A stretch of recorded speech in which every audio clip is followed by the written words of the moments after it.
Hello everyone, welcome back to Excellence Corner. आज इस video में हम डिस्कस करेंगे ईपीएफओ का एग्ज़ाम जो आज हुआ है उसका इंग्लिश सेक्शन। तो मेरे पास सीरीज़ बी है। आइए शुरू करते हैं विथ पार्ट ए। तो इसमें डायरेक्शंस दिए पहले। इन the following sentences prepositions or phrasal verbs have been used which have been underlined in each instance respectively। तो आपको इसमें चूज़ करना था कि जो सही prepositions और phrasal verbs यूज़ किए गए हैं। तो सबसे पहला क्वेश्चन है the delivery reached it's destination just about time. तो ये गलत है क्योंकि यहाँ पे preposition इन आना था जस्ट इन टाइम। सेकेंड है the evidence presented by Shyam states something different than what is being presented by Ram. ये वाला भी गलत है बिकॉज़ यहाँ पे देन लगाया, देन हम कंपैरिजन में यूज़ करते हैं। यहाँ पे आना था is different, something different from what is being presented by Ram. Third, that is the difference of somebody doing his duty and not doing his duty. ये भी गलत है बिकॉज़ ये आना था that is the difference between somebody doing his duty and not doing his duty। तो इसका जो सही आंसर था वो था D, none of the above। Second, amidst the scuffle and the resultant confusion, the thief managed to slip away। ये सही है। amidst का मतलब होता है meanwhile या फिर during and या in between। तो जब scuffle and resultant का कुछ confusion चल रहा होगा तो thief managed to slip away। Second, there was not a single person amongst those assembled who was willing to become the leader। तो ये भी सही है कि उन लोगों के बीच ऐसा कोई नहीं था who was willing to become the leader। Third, among the members of the community, the local doctor was the one who was most respected। ये भी सही है। इसका जो सही आंसर था वो था डी, 1, 2 and 3।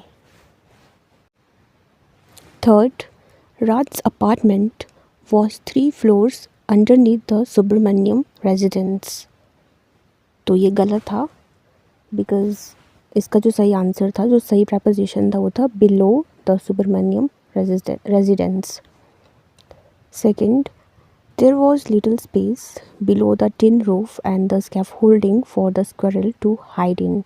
ये भी गलत है, बिलो नहीं था यहाँ पे, there was little space between the tin roof and the scaffolding. तो ये भी रॉन्ग है। Third one, inside the box was the secret he had been searching for all his life.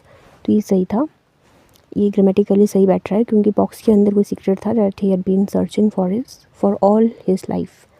तो इसका जो सही आंसर था वो ए, 3 ओनली।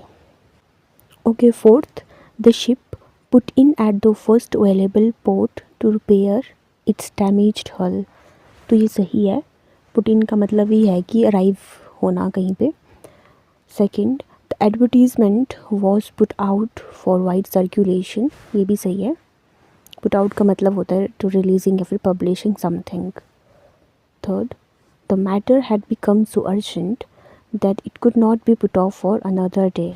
ये भी सही है कि मैटर इतना अर्जेंट है कि आप उसको डिले या पोस्टपोन नहीं कर सकते फॉर नेक्स्ट डे। तो इसका सही आंसर था D, 1, 2 and 3। Fifth, it is widely acknowledged that he takes after his aunt. तो ये सही है। टेक्स आफ्टर मीन्स कुछ इनहेरिट करना या रिसेंबल करना कुछ कैरेक्टरिस्टिक्स। तो ये सही है। 2, he was reluctant to take in any more responsibility. तो ये गलत है क्योंकि यहाँ पे टेक इन नहीं था, take on. Third one, he assured the client that he would take out the matter at the first given opportunity. तो ये भी गलत है। तो इसका जो सही आंसर था वो था सी, 1 ओनली। ओके, नेक्स्ट, अब फिर से डायरेक्शंस है यहाँ पर for the next 5 items. In the following items a phrase has been given with a word that is underlined followed by 4 words.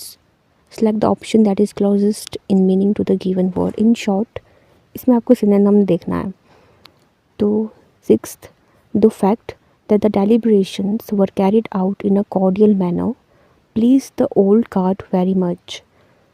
तो सबसे पहले तो cordial का मतलब होता है friendly, warm and sincere. तो इसका जो सही आंसर था वो था बी, convivial.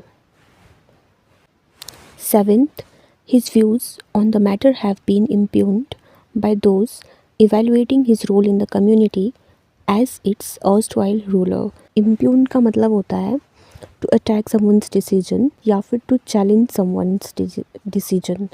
तो इसका जो सही आंसर है वो है ए, challenged. 8th, his ad hominem comments on his colleague were considered outrageous by those present. तो इसका जो सही आंसर था वो था B, flagrant and shocking. 9th, once he began to savor the taste of true wealth, he abandoned all his erstwhile ideas regarding social welfare and was subsequently labelled an apostate. तो जो इसका जो सही answer वो था a renouncer of held beliefs. C. Apostate का मतलब होता है कि जो अपने ही जो उनके बिलीफ्स थे या जो उनके आइडियाज़ थे उसके अगेंस्ट एक डिसलॉयल्टी शो करना, जैसे वो पहले सोचते थे उसके बाद वही चीज़ उन्होंने अबैंडन कर ली. तो इसका जो सही आंसर है वो है C, a renouncer of held beliefs. 10th, the debate around the corporeity of the soul presents a compelling paradox. तो इसका जो सही आंसर था वो A, the quality of physical existence. Okay, तो अब यहाँ पे फिर से डायरेक्शंस है for the next 5 items. Fill in the blanks in the following sentences with the most appropriate options given below. 11th, the evening looked dash against the stretched out sky. तो इसका जो सही आंसर था वो D, the evening looked beautiful, soul quenching and red against the stretched out sky. इसमें जो adjective थे उनको एक लॉजिकल ऑर्डर में अरेंज करना था.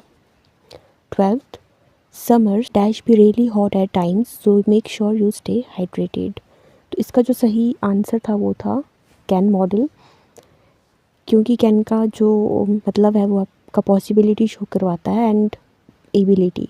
तो इसमें जो सही मॉडल था वो था can, summers can be really hot at times. 13, I was wondering which festival dash we celebrate together this year. तो इसका जो सही आंसर था वो था shall. I was wondering which festival shall we celebrate together this year, क्योंकि shall आपका intention बताता है कि आप प्लान्स बताता है अबाउट फ्यूचर. अब 14, I was dash exhausted by the end of the week spent in the library doing research work. इसका सही आंसर है ए, exceedingly, जिसका मतलब होता है कुछ एक्सट्रीम. तो I was extremely exhausted by the end of the week. Okay. 15th, they dash be very far away. I saw them a little while ago. तो इसका जो सही आंसर था वो B, can not. They can not be very far away. इस वही जो can not है या जो है आपकी पॉसिबिलिटी एंड एबिलिटी को शो करता है. तो this was all about the English section. और इसके बाद एक पैसेज था जो मैंने इसमें डिस्कस नहीं करा है. आज की वीडियो में इतना ही. आई होप ये वीडियो आपके लिए फ्रूटफुल रही होगी. Thank you for watching.